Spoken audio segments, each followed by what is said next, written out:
থাকোঁতে মোক chief ছেক্ৰেটাৰীয়ে Singapore আৰক্ষীৰ ষ্টেটমেণ্ট এটা পঠাই দিছে। তাত আপোনালোকেও ষ্টেটমেণ্টটো পঢ়িছে, গতিকে ষ্টেটমেণ্টটোৰ ওপৰত মই ক'ব বিচৰা নাই। 21 তাৰিখে ছিংগাপুৰ আৰক্ষী আৰু অসম আৰক্ষীৰ বৈঠক অনুষ্ঠিত হ'ব আৰু সেই বৈঠকৰ পৰা ঘূৰি আহি আমি আৰু বেছি অলপ স্পষ্টতা পাম যে ছিংগাপুৰ আৰক্ষীয়ে কি ধৰণে তদন্ত কৰিছে বা তদন্তৰ গতি কি। যিহেতু 21 তাৰিখে অসম আৰক্ষী আৰু ছিংগাপুৰ আৰক্ষীৰ মাজত বৈঠক অনুষ্ঠিত হ'ব, সেইকাৰণে মই এই বিষয়ে অধিক কথা ক'ব বিচৰা নাই, কাৰণ ঘূৰি অহাৰ পিছত আমি যিহেতু 1-to-1 কথা পতাৰ সুযোগ পাম, আমি বহুতখিনি কথা গম পাম। ৰাতিপুৱা ছিংগাপুৰৰ চৰকাৰে ভাৰত চৰকাৰলৈকে এখন তেওঁলোকে এম্বেচি লেংগুৱেজ থাকে, অসমৰ পৰা তেওঁলোকৰ পলিটিকেল লিডাৰৰ ফেচবুক বা টুইটাৰত অসমৰ পৰা বিভিন্ন ধৰণে বিভিন্ন কথা পোষ্ট কৰি থকাৰ কাৰণে তেওঁলোকে অসন্তুষ্টি ব্যক্ত কৰিছে আৰু ছিংগাপুৰ চৰকাৰেও অসম চৰকাৰক অনুৰোধ কৰিছে যাতে আমি অসমৰ ৰাইজক অনুৰোধ কৰোঁ যাতে ছিংগাপুৰৰ পলিটিকেল লিডাৰৰ টুইটাৰ বা ফেচবুকত আমি যিটো আমাৰ বিষয় বৰ্তমানৰ যিটো অসমীয়া মানুহৰ যিটো আমাৰ প্ৰসংগ, সেই বিষয়ে তেওঁলোকৰ পলিটিকেল লিডাৰৰ টুইটাৰ বা ফেচবুকত নিদিবৰ বাবে অনুৰোধ কৰিছে আৰু তেওঁলোকে আমাক প্ৰতিশ্ৰুতি দিছে যে আমি অসম আৰক্ষীৰ লগতো কথা পাতিম আৰু 3 মাহ পিছত আমাৰ যিখন তদন্তৰ প্ৰতিবেদন তাক আমি ৰাজহুৱাও কৰি তাৰ প্ৰতিলিপিও আপোনালোকক দিম। বিজেপিয়ে এটা পৰিকল্পনা কৰিছে, কাৰণ চাৰ্জশ্বীট যেতিয়া আমি দিম, চাৰ্জশ্বীটখন আদালতত যাব।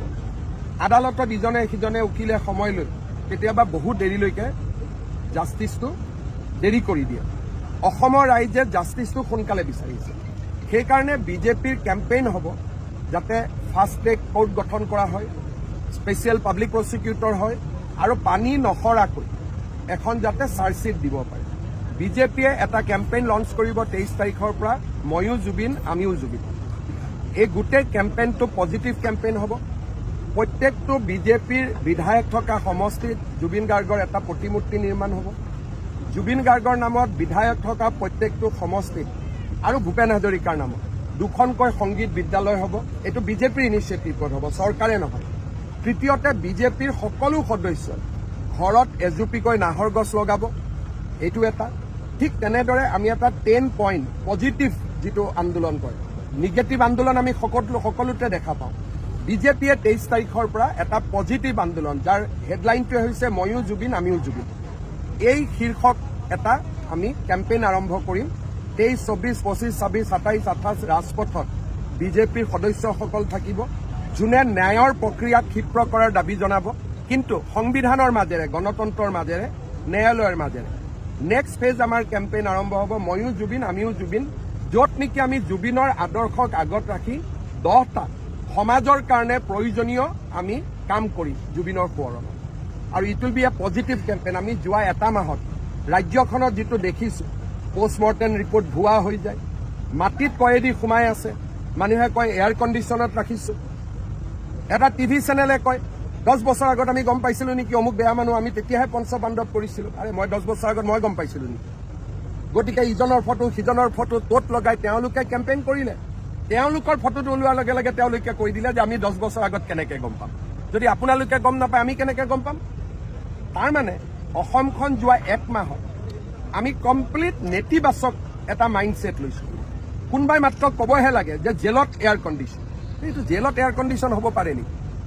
কিন্তু মানুহে বিশ্বাস কৰিলে, কাৰণ মানুহৰ মাইণ্ডটো, সাধাৰণ মানুহৰ মাইণ্ডটো নিগেটিভ কৰি দিয়া হৈছিল। বোলে পষ্টমৰ্টেম ৰিপৰ্ট, কোনেও ৰিপৰ্টটোত চোৱাই নাই যে তাত চহীটোও নাই, নোহোৱাকৈ কৈ দিলে কেনেকৈ লিক হ'ল। মানুহে বিশ্বাস কৰি লয়। কিয় বিশ্বাস কৰি লয়? বহুতে নিজৰ লাইকছ বা নিজৰ ফেচবুকত লাইকছ বঢ়াবৰ কাৰণে, ইটো বঢ়াবৰ কাৰণে এনেকুৱা নিউজবোৰ দিয়ে। নিউজবোৰত 5, 6, 10,000 লাইকছ হয়। বিভিন্ন ধৰণৰ স্বাৰ্থত জুবিনৰ আদৰ্শটো ক'ৰবাত থাকি গ'ল, বিভিন্ন ধৰণৰ স্বাৰ্থত মানুহবিলাক নামি পৰিল। সেইকাৰণে বিজেপিৰ লক্ষ্য হ'ব যে আমি মানুহক আকৌ এবাৰ সংগঠিত কৰিম যে এইখন অসম আমি কেতিয়াও বিচৰা নাই। আমি এখন অসম বিচাৰিছোঁ য'ত ন্যায়ালয়ে দ্ৰুতগতিত ন্যায় দিয়ক, অভিযোগকাৰীৰ অভিযুক্তৰ শাস্তি হওক, লগত অসমৰ উত্তৰ পুৰুষৰ বাবে যাতে জুবিনৰ আদৰ্শক আমি জীয়াই ৰাখিব পাৰোঁ। মই যোৱাবাৰো কৈছোঁ যে যেতিয়া ভাৰতৰত্ন ভূপেন হাজৰিকা ডাঙৰীয়া জৰ্জফিল্ডত তেখেতৰ মৃত শৰীৰ আছিলে আৰু তেওঁক যেতিয়া আমি অন্ত্যেষ্টিক্ৰিয়ালৈ লৈ গৈছিলোঁ, কোনো এটা দিনতে কংগ্ৰেছ দলৰ জ্যেষ্ঠ নেতা কোনো অহা নাছিল। তাৰ পিছত তেওঁলোক নিজৰাপাৰত গৈ ভূপেন হাজৰিকাক সম্বৰ্ধনা জনাইছিলে, শ্ৰদ্ধাঞ্জলি জনাইছিলে। কিন্তু জৰ্জফিল্ডত 3টা দিন থকা অৱস্থাত কংগ্ৰেছৰ কোনো সৰ্বভাৰতীয় নেতা তেতিয়া অহা নাছিল। মই তেতিয়া কংগ্ৰেছত আছিলোঁ, আমি খুব দুখ পাইছিলোঁ, কাৰণ মানুহেও আমাক সুধি আছিলে। 28 দিনৰ পিছত জুবিন গাৰ্গক শ্ৰদ্ধাঞ্জলি জনাবলৈ তেওঁ সময় পাইছে।